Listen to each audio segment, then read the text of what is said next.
پر جو حملہ ہے، اس حملے کے بعد ایران میں زلزلے کے جھٹکے محسوس کیے گئے۔ اس سے آپ معاملے کی سنگینی کا ادراک کر سکتے ہیں۔ تو وہیں دوسری جانب ایران کی انٹیلیجنس ایجنسیز نے اسرائیل کی ایک ڈرون فیکٹری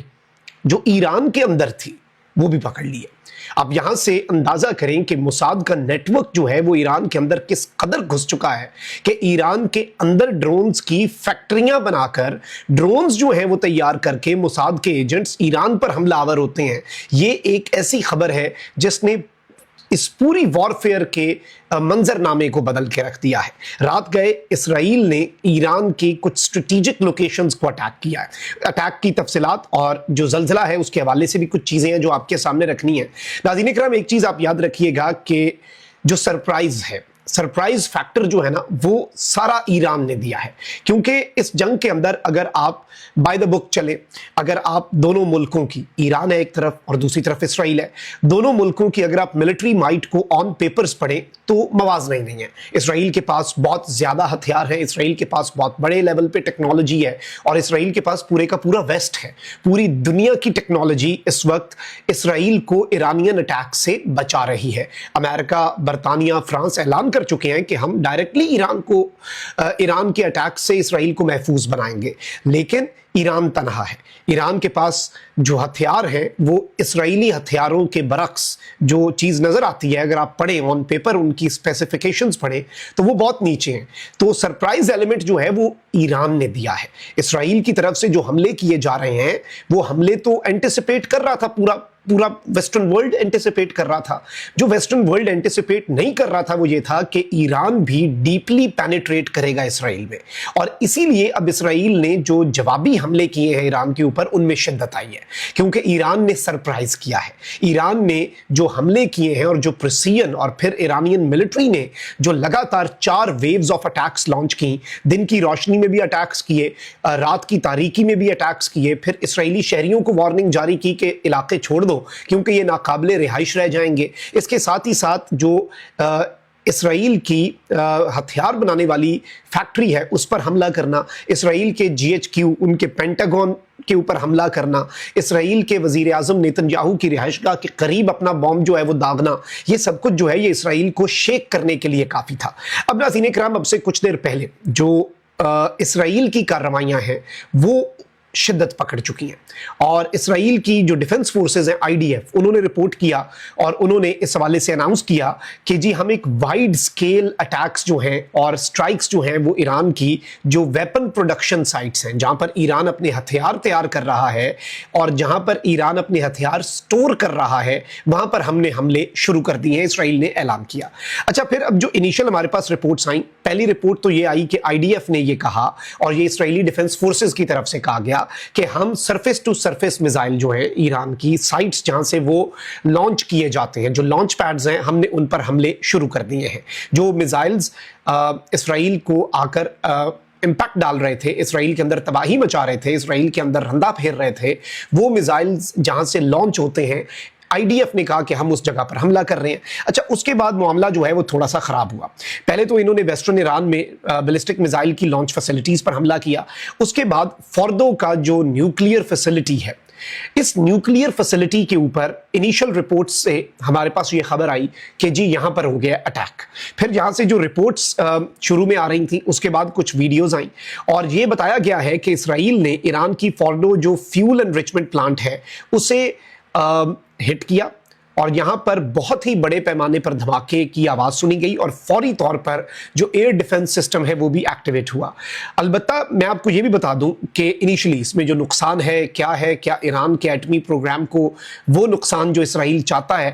وہ پہنچ چکا ہے، اگر وہ پہنچانا ہے تو اسرائیل نے کیسے پہنچانا ہے یہ بھی آپ کو میں سمجھاتا ہوں۔ لیکن پہلے میں آپ کو یہ بتا دوں کہ اس سے پہلے جو نیوکلیئر ریسرچ سائٹ تھی ایران کی پارچن میں، اس پر 1 اکتوبر میں بھی اسے ڈسٹرائے کیا گیا تھا۔ تو ایک مرتبہ मरतबा फिर महर न्यूज़ एजेंसी जो है ईरान की, उसने बताया है कि इस जगह पर बाज़ाब्ता तौर पर अटैक किया गया है इसराइल की तरफ से, और एयर डिफेंस सिस्टम जो है वो एक्टिवेट हुआ है ईरान का, ईरानियन एयर डिफेंस जो है वो यहाँ पर एक्टिवेट हुआ। अच्छा, फिर उसके बाद जो कंफर्म्ड रिपोर्ट्स आ रही थी और जो मुख्तलिफ वहाँ से वीडियोज़ आई ईरान से, उनसे ये पता चला कि एक मैसिव एक्सप्लोजन जो है वो तेहरान कुम रोड जो है वहाँ से विटनेस किया जा रहा था, और ये बेसिकली जहाँ पे फर्दो न्यूक्लियर फैसिलिटी है उसके करीब जो शहर है कुम शहर के अंदर जलजले के झटके भी महसूस किए गए। और नेशनल सिस्मोलॉजिकल सेंटर जो है उस, और ये institute of geophysics university of Tehran का है, इसने नाज़रीन इकराम ये बताया कि मैग्नीट्यूड जो है इस जलजले का वो 2.5 है रेक्टर स्केल पर,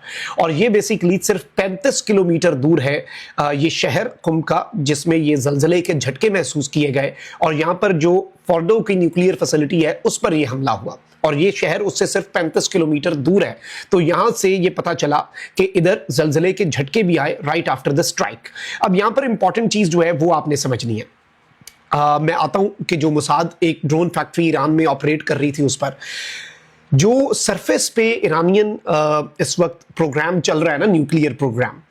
वो टिप ऑफ द आइसबर्ग है, वो 5% है ईरान के न्यूक्लियर प्रोग्राम का। ईरान का जो असल न्यूक्लियर प्रोग्राम है वो ज़ेर ज़मीन है, जिसमें ईरान ने माउंटेन्स का बहुत बेहतरीन तरीके से इस्तेमाल किया हुआ है। फिर जो रीइंफोर्समेंट्स हैं वो अनप्रेसिडेंटेड हैं। इसीलिए ईरान के न्यूक्लियर प्रोग्राम पर अब तक मुतअद्दिद स्ट्राइक्स हो चुकी हैं, सिर्फ ऑपरेशन राइजिंग लाइन की सूरत में नहीं, इससे पहले भी मुतअद्दिद ईरान के न्यूक्लियर प्रोग्राम के ऊपर स्ट्राइक्स हो चुकी हैं। और ये याद रखिएगा कि इसराइल के पास जो कैपेसिटी है उसके मुताबिक इसराइल जो बॉम्ब्स गिरा रहा है ना,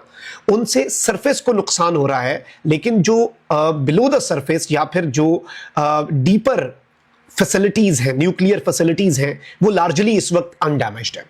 और उन्हें अगर डैमेज करना है, अगर उन्हें तबाह करना है, तो उसके लिए यूएस को बराह रास्त इस जंग में शामिल होना पड़ेगा, क्योंकि यूएस के पास इस तरह के हथियार हैं, यूएस के पास इस तरह के बॉम्ब्स हैं जो इतना डीप जाकर तबाही मचा सके। वरना ईरान जो है उसके बेशक न्यूक्लियर साइंटिस्ट जो हैं उनके ऊपर उनकी जान जाना, ये एक बहुत बड़ा आप कह सकते हैं लिंक टूट जाता है। इससे पहले मोहसिन फखरीजादा को भी मोसाद ने मरवाया, तो ये बेसिकली डिले आ जाता है। लेकिन अगर ये कहा जाए कि ईरान का न्यूक्लियर प्रोग्राम तबाह कर दिया, ये कर दिया, ये बड़े हमले हैं, ये बड़ी स्ट्राइक्स हैं इसराइल की तरफ से। लेकिन जो चीज़ समझने वाली है वो ये है कि जो अंडरग्राउंड फैसिलिटीज़ है ईरान की, और एक पूरा वेब है, एक पूरा नेटवर्क है, इवन जो स्टोरेज फैसिलिटीज़ हैं, इसराइल की इंटेलिजेंस काफ़ी हद तक फेल हुई है। इसराइल को लग रहा था कि हमने ईरान पर हमले करने के बाद, उनके टॉप लीडर्स और जनरल्स को मारने के बाद, न्यूक्लियर फैसिलिटीज पर स्ट्राइक के बाद, जो ईरान के हमने मिसाइलों के स्टोरेज पे हमले किया, तो ईरान के पास मिसाइल ही कोई नहीं बचा। ईरान ने उसके बाद फिर ऑपरेशन ट्रू प्रॉमिस 3 लॉन्च करके सरप्राइज दिया, और अब तो ईरान जो है वो जो मोसाद का नेटवर्क है उसे भी बस्ट कर रहा है। अब एक इन्होंने, आपको पता है कि ईरान ने जासूसों का पूरा पकड़ने का सिलसिला शुरू किया हुआ है, और 3 जासूस तो ऐसे पकड़े जो एक घर में 3 स्टोरी बिल्डिंग के अंदर हथियार बना रहे थे जो ईरान के खिलाफ इस्तेमाल होने थे। फिर ईरान के अंदर तेहरान में गाड़ियों के अंदर बम फिट किए गए ताकि वहां पर नुकसान पहुंचाया जा सके। अब नाज़रीन किराम, ईरानियन सिक्योरिटी फोर्सेस जो हैं उन्होंने इस सब के अंदर, मैं आपको ये बता दूं कि ड्रोन फैक्ट्री जो है ईरान के अंदर, ड्रोन फैक्ट्री ईरान की सरजमीन में इसराइल की तरफ से बनाई जाने वाली, ये ईरान का क्लेम है कि ये इसराइल के मोसाद के एजेंट्स जो है ये यहां पर ड्रोन्स तैयार कर रहे थे। ड्रोन तैयार करना कोई आम बंदे का काम है? ड्रोन तैयार करने के लिए क्या मटेरियल आम बंदे को मिल सकता है? कोई आम सड़क छाप जासूस तो होगा नहीं। ये हाईली ट्रेन्ड और हाईली टेक्निकल ये